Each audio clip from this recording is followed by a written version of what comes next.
Hey everyone, good morning, good afternoon, good evening. Today we're going to talk about why we do what we do when it comes to exercise and why so many people get great results from training their posterior chains and their extensor muscles. But before we get there, let's talk about some general things to understand. So when most people think of their core, they think of their abs. And your abs are a part of your core. But the way I suggest you start looking at the core of your body, look at your spine. It is in the center of your body. It's where your arms, your legs, it's where your head attaches. Your central nervous system, the spinal cord, the nerves are all stored there. The cardiovascular system is all around it. The lymphatic system is all around it. So look at the spine as your core. Every time you move your shoulder, your knee, your ankle, your spine gets engaged. So when we start looking at the core of your body as the spine, and we begin to understand that the body is always doing the right thing, we can start to talk deeper about this philosophy. So what do I mean by the body is always doing the right thing? Now, this doesn't just apply to pain and posture. This also applies to high blood pressure. It applies to high cholesterol, even things like cancer and stroke. The body is always trying to adapt to the inputs that we're giving it.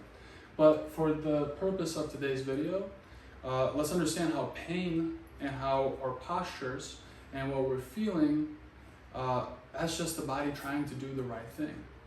So when we feel pain, it's actually a signal that we need to change something. When we feel compression or when we feel tension, that means also that the body is trying to adapt to its environment. When most people think of compression and tension, they don't necessarily think of those two words as being related. But let me show you how they're related and why this is so important. This concept right here is actually the basis and the foundation upon which a lot of posterior chain exercises come from. And it's why so many people get great results. So to understand it, I have this band right here. If we take 2 points and we bring them closer together, that's what we call compression. And what's the opposite of that? That is, if I were to pull those two things apart, creating tension in what's in between. So tension and compression are actually the opposites of each other. And why is this so important? Well, when we experience tension, typically there's problems with compression. And when we experience compression, there's typically problems with tension. So let me show you what I mean by that.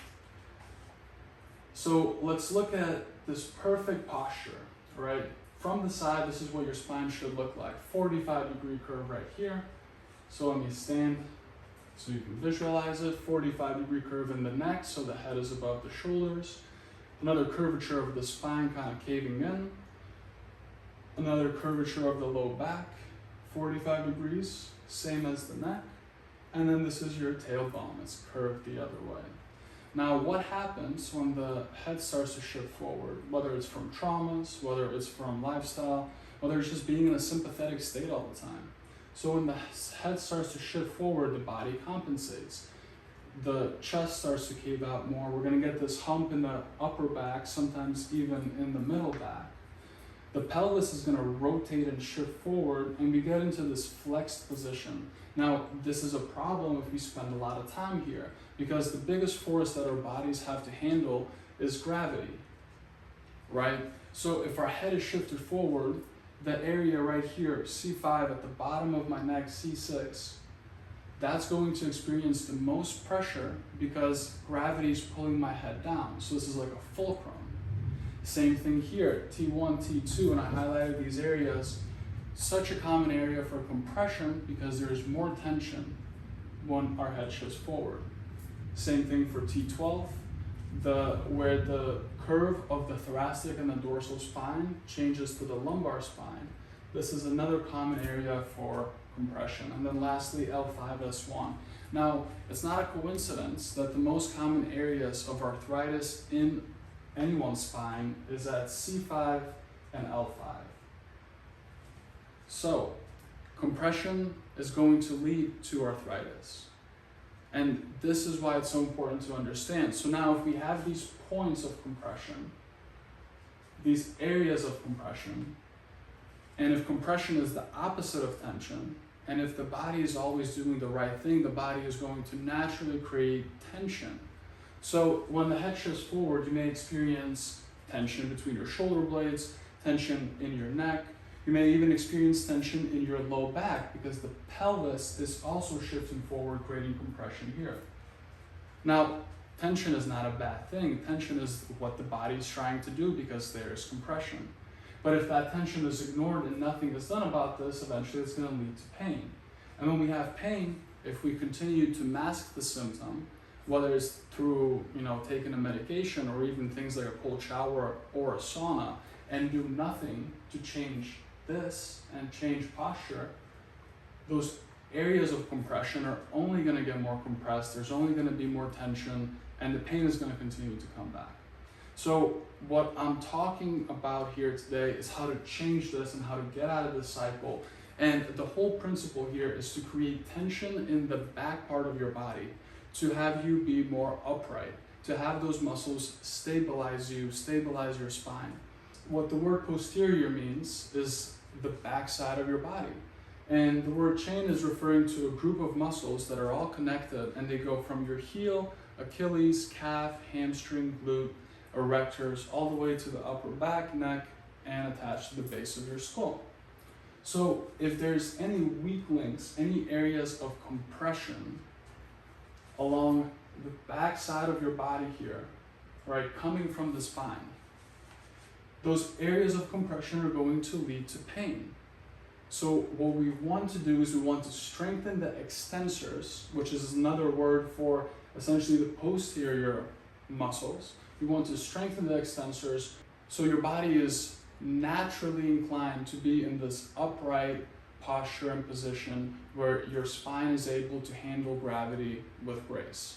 So how do we create change? How do we actually get from this red line to the blue line? Getting adjusted is like a fast track. It's going to help your body change and adapt quicker. But on top of that, what we want to do is we want to start training the posterior chain, the extensors of your body. Change happens with time and tension, right? So if we want to strengthen a muscle, we have to engage the muscle to the point of tension and hold it for longer than 30 seconds, ideally a couple of minutes. If we do a couple rounds of that, we will create change. Now, those postures where we're going to hold a specific position and not move when we are engaging a muscle and creating tension in it, that's what a postural isometric hold means. So to summarize everything we talked about, the exercises that we're doing, they're called postural isometric holds. The purpose of them is to strengthen the posterior chain, which are the extensors of your body, keeping you upright. We do that by time and tension. We engage the muscles to the point of tension and we hold it for a period of time. That way we can decompress the spine, decompress all the structures surrounding the spine, and that's going to alleviate a lot of the discomfort and pains that we're having. It's also going to help restore proper posture, taking us from this red line back towards the blue line, helping us live with more ease, move with more ease, and just have overall less symptoms. So hope you liked this video. Thanks for listening, and come to me with any questions.